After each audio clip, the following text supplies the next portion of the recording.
difficulté s'il te voyait réellement. Voilà, même au jardin d'Éden, il dit que où es-tu? Pourquoi te caches-tu? As-tu mangé le fruit de l'arbre? Ça veut dire qu'il n'avait rien vu.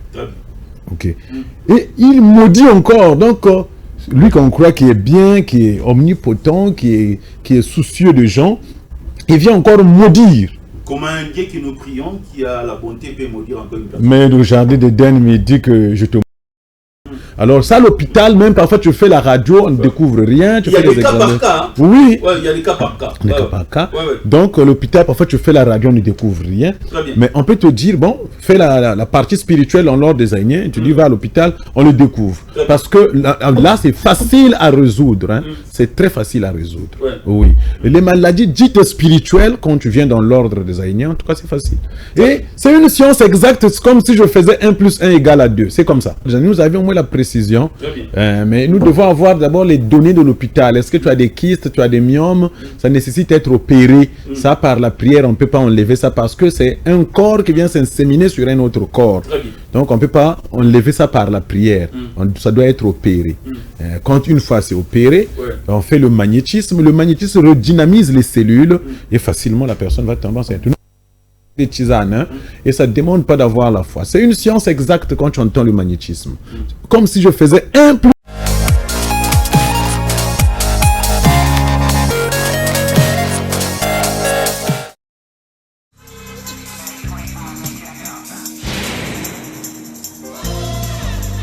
Très chers téléspectateurs de la grande émission Temple du Savoir, bonsoir. Bonsoir. C'est l'heure de la spiritualité. Nous avons le privilège de recevoir ce soir le grand maître fondateur de l'ordre des Aïniens, maître Ndebukolo Tchomix Naïe Torobeta Lissolo, mingi à spiritualité. Mais spécialement aujourd'hui, l'émission sera beaucoup plus en français. Un peu de lingala, parce que nous avons le privilège de recevoir le grand maître. Grand maître, bonsoir. Bonsoir. C'est un plaisir encore de vous recevoir ce soir. Merci. C'est une deuxième fois pour nous. Oui, une deuxième fois, oui, c'est de vous vrai. recevoir dans cette émission Temple du Savoir. Oui. D'abord, la personne qui a eu l'opportunité de nous recevoir aujourd'hui, de nous capter, tu puisses retenir quoi comme présentation? Bon, comme sujet que nous avions choisi, c'est la purification spirituelle, c'est-à-dire que la manière de se laver spirituellement. On connaît se laver physiquement, mais on ne connaît pas se laver spirituellement. Prier, c'est différent de pratiquer la purification, c'est différent. La prière, c'est la prière. La purification reste la purification. La guérison reste la guérison. La protection reste la protection. Donc, tant que tu ne connais pas ces choses-là, tu peux prier, ta vie va sombrer toujours dans les difficultés, dans la misère infernale. Donc aujourd'hui, on va faire la part des choses. Comme nous avions choisi pour la purification, on va fleurer un peu, sinon que prochainement, nous reviendrons soit parler pour la protection, parler sur la prière, comment prier et comment ça se passe, qu'est-ce qui fait que la prière puisse agir. En fait, nous croyons à un Dieu qui est au ciel. Mais ce Dieu-là lui-même démontre à témoin qu'il n'est pas ce que nous croyons, parce que dans le jardin d'Éden, il dit « Où es-tu? Pourquoi te caches-tu? As-tu mangé le fruit de l'arbre ?» Ça veut dire qu'il n'a même rien vu. Voilà pourquoi même quand les gens croient que Dieu nous voit, et les gens sombrent toujours dans les difficultés. Mais s'il te voyait, il va t'épargner quand même sur les difficultés. Maudit, tu marcheras sur ton ventre, pour manger, tu mangeras la sueur de ton front. Toi, la femme, pour enfanter, tu dois souffrir. Et non seulement ça, il n'a jamais pardonné. Depuis la création du monde jusqu'à nos jours, ces difficultés restent telles. Pour manger, c'est à la sueur de notre front. Et pour enfanter à une femme aussi, c'est dans des difficultés. Et Dieu n'a jamais dit que ça fait trop des années, bon, j'écarte ça. Bon, nous ne sommes pas peut-être dans ça, nous sommes dans la purification, mais nous y reviendrons peut-être un jour. Très bien. Pour être clair et précis, c'est quoi la purification? Première question. Voilà. Donc je reviens encore que la purification, c'est question de se débarrasser d'une saleté spirituelle. Là, nous parlons de la purification spirituelle, bien sûr. Donc, c'est comme la purification qui essaie de se débarrasser d'une saleté. Même sur le goudron devient impur, sale, et on se débarrasse de cette saleté-là, c'est une purification. Donc la purification spirituelle, c'est question de se débarrasser d'une saleté spirituelle qui nous caractérise. Alors, comment se manifeste cette saleté spirituelle-là? Depuis le matin que je me suis lavé, je commence à remarquer que mon corps a transpiré, je sens mon corps, je commence à devenir mal à l'aise. Donc, parce que je suis habitué à me laver matin, soir. Ok. Donc, je commence à remarquer que je deviens sale.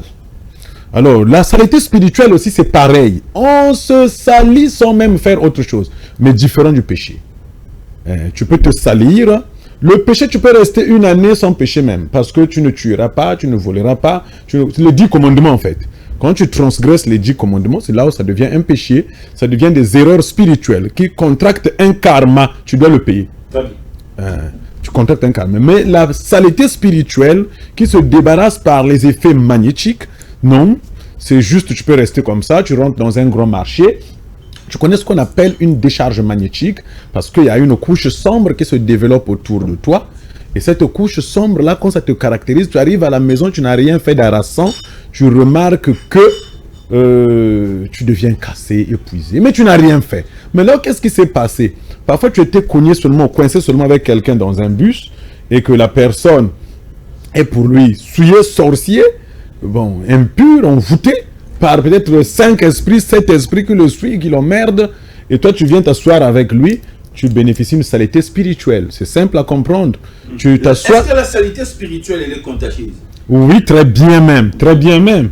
Très bien même. Il y a des environnements tels que quand tu rentres dans un milieu public, hein, par exemple marché, lieu funèbre, hein, enterrement, et dans les hôpitaux, dans les cimetières, quand tu repars à la maison, tu dois sentir que tu es épuisé, cassé, déchargé.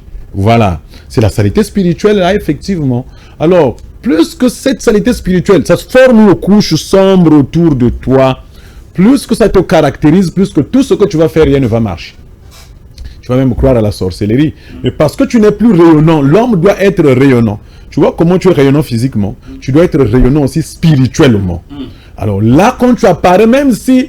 Moi, une fois, je suis rentré dans un bus, j'étais le dernier à rentrer dans le bus. C'est des longs bus, hein, de 70 places. On voyageait, je partais à 900 km. À Brazzaville. Moi, je rentre en retard et je vais me placer à la fin. Le contrôleur rentre, il me dit, monsieur, allez devant. Je dis, mais nous sommes à 2, il n'y a pas de problème. Il est allé enlever 2 personnes devant pour les ramener en arrière. Là où nous étions, donc carrément au dernier siège. Et nous, il nous place devant. Mon élève me pose la question, maître, comment ça s'est passé? Je lui ai juste répondu que quand tu as un bon rayonnement magnétique, partout où tu vois, on te voit. Même si tu te cacher au fond là-bas, on va dire un tel vient derrière là-bas. On va dire qu'un tel vient ici. Voilà, c'est ça. Le bon rayonnement magnétique.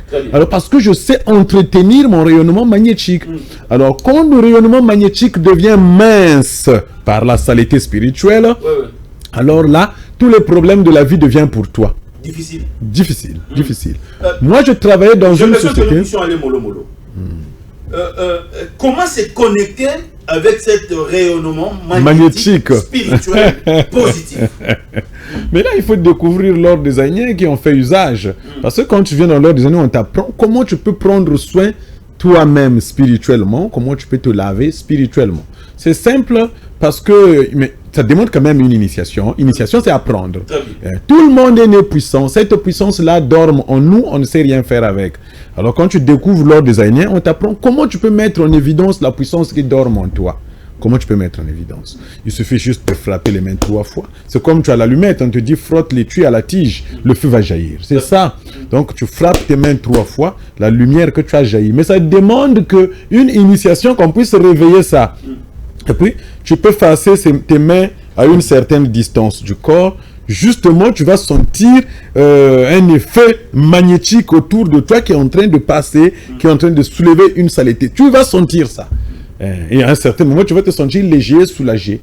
Et c'est comme ça que nous guérissons aussi les malades. Même les cas les plus compliqués que tu peux imaginer, la folie, l'épilepsie et tout ça là. Surtout d'ordre mystique. Parce que l'homme souffre 2 types de maladies, dites naturelles et dites spirituelles. Donc les maladies dites naturelles, nous disons qu'il faut aller à l'hôpital ou il faut associer aussi la prière. Dès qu'une personne vient pour la consultation, vous comprenez directement. Mais je t'écoute, non? Je t'écoute. Avec un discernement spirituel, je vais savoir que ça c'est naturel seulement. Et je vais te dire, bon, il faut associer l'hôpital. Parce que l'hôpital traite le corps physique. Alors, les maladies dites spirituelles, c'est des maladies qui sont sur le corps éthérique, donc sur le corps invisible. Ces maladies-là. Alors ça, l'hôpital, même parfois tu fais la radio, on ne découvre rien. Il y a des cas par cas. Oui. Ouais, il y a des cas par cas. Des cas par cas. Donc l'hôpital, parfois tu fais la radio, on ne découvre rien. Mais on peut te dire, bon, fais la partie spirituelle en l'ordre des Aïniens, tu dis va à l'hôpital, on le découvre. Parce que là, c'est facile à résoudre. Hein. C'est très facile à résoudre. Oui. Et les maladies dites spirituelles, quand tu viens dans l'ordre des Aïniens, en tout cas c'est facile. Et c'est une science exacte, c'est comme si je faisais 1 + 1 = 2. C'est comme ça. Très bien. Plus 243 90 14 63 575. Nous avons le privilège ce soir de recevoir les grands maîtres Ndebukolo, le fondateur de l'ordre des Aïniens. Et ensemble avec notre invité, nous sommes en train de parler sur la purification spirituelle. Voilà. La purification spirituelle. Est-ce la stérilité fait partie aussi des cas spirituels? Très bien. Il y a la stérilité dite naturelle et la stérilité dite spirituelle. Très bien. Une fois, j'ai fait un voyage quelque part, j'arrive dans cette maison. Je voulais payer l'hôtel. On me dit non, maître, j'ai une grande maison et puis il y a des conditions et tout, tu peux aller dormir là-bas. Et je suis parti dormir au réveil, j'ai pas vu les enfants. Celui qui était avec moi demande, mais j'ai pas vu l'enfant. Ils ont dit, ah, c'est le problème que nous avions. Je suis resté tranquille. J'ai dit, ok, je reviendrai, je fais ma mission et je vais revenir. Quand je suis revenu, j'ai dit à madame, viens, je vais te purifier. Je l'ai purifié. Au réveil... Tu l'as purifié? Oui. Tu l'as purifié comment? Par les effets magnétiques. Hein. Voilà, c'est un acte sacré qui nous permet... La présence de son mari? Oui, mais ça ne demande pas d'enlever les habits, c'est facile, tu frappes juste les mains, tu fais passer les mains comme ça, et puis bon, tu enlèves la saleté spirituelle là. Toi-même, tu peux faire ça? Si tu as appris, bien sûr. Donc il faut d'abord être initié. Oui, mais c'est ça. Toi, tu parles là devant le micro parce que tu as été initié dans cet art. Très bien. Voilà, c'est ça. Tu as l'art de me poser des questions parce que c'est un art. C'est ça. C'est ça l'initiation, c'est apprendre. Très bien. Voilà. Donc, je l'ai purifié et puis bon. Elle m'appelle pour me dire que, le lendemain, elle m'appelle pour me dire que j'étais déjà parti. Qu'elle a vu une femme sortir de leur lit et sortir hors de la maison. J'ai dit, ok, il n'y a pas de problème. Il a vu ça sur le plan... Elle dormait dans le songe. Elle-même, elle a vu qu'il y avait une femme qui était dans leur lit, sur leur lit, et qui a quitté. Donc, ils étaient au total à 3 dans le lit. Très bien. Sur le lit. Et la femme là a quitté. Et quelque temps après, elle m'annonce qu'elle était enceinte. Tu vois, tu avais dit qu'il y avait une raison mystique de sa stérilité. Très bien.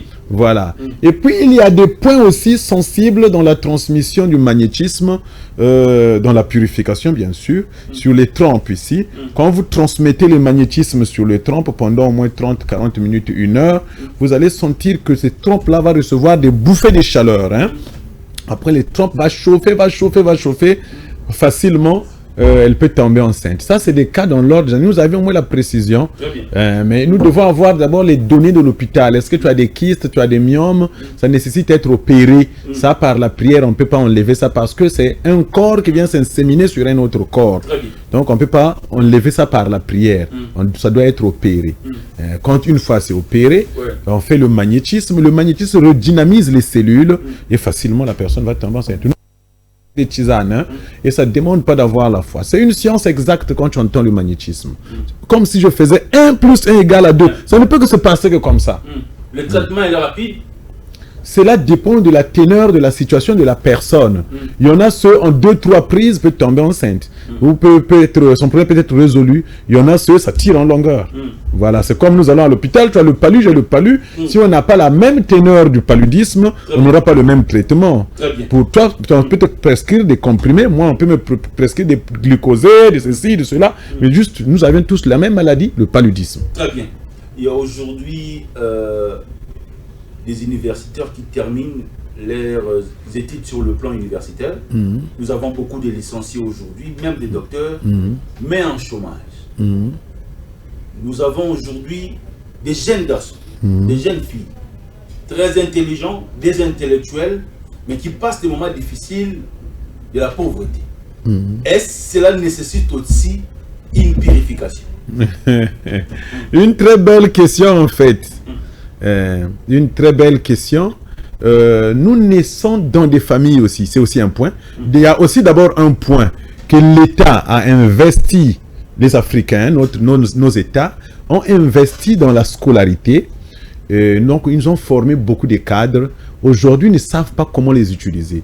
C'est un problème que l'État pose maintenant, que nos États souffrent de ce problème-là aujourd'hui. On a trop de diplômés, on ne sait plus comment les utiliser. Alors, deuxième problème, combien même qu'on peut recruter, toi tu vas là-bas qu'on ne te recrute pas, nous disons ceci, quand tu quittes ta maison, tu vas dans une forêt, tu rencontres le diable, donc un esprit dans la forêt, ça doit être un esprit qui a quitté avec toi depuis le village, qui t'a suivi dans la forêt. Donc quand tu vas quelque part où on prend les gens, toi on ne te prend pas, puis il se pourrait que peut-être tu as des liens familiaux qui t'empêchent aussi qu'on puisse te prendre. Parce qu'il y en a ceux, on les a pris, ils ont fait quelle magie, parfois ils ne connaissent personne. Moi j'ai déjà fait des prières aux gens, il va à un recrutement, il ne connaît personne. Tout le monde comprend là-bas, ce n'est que des cas. Mais lui, par la purification seulement qu'il a eu, il va là-bas, on le prend. Sans faire un effort. Très bien. Donc, c'est quand tu t'es lavé spirituellement, c'est logique qu'on puisse te prendre. C'est logique. Très bien. Une personne qui n'est pas initiée dans l'ordre des Aïniens, est-ce qu'il est capable lui-même de se faire purifier? Bon, il va se purifier par quelle base? Parce que pour injecter quelqu'un, le sérum, ou soit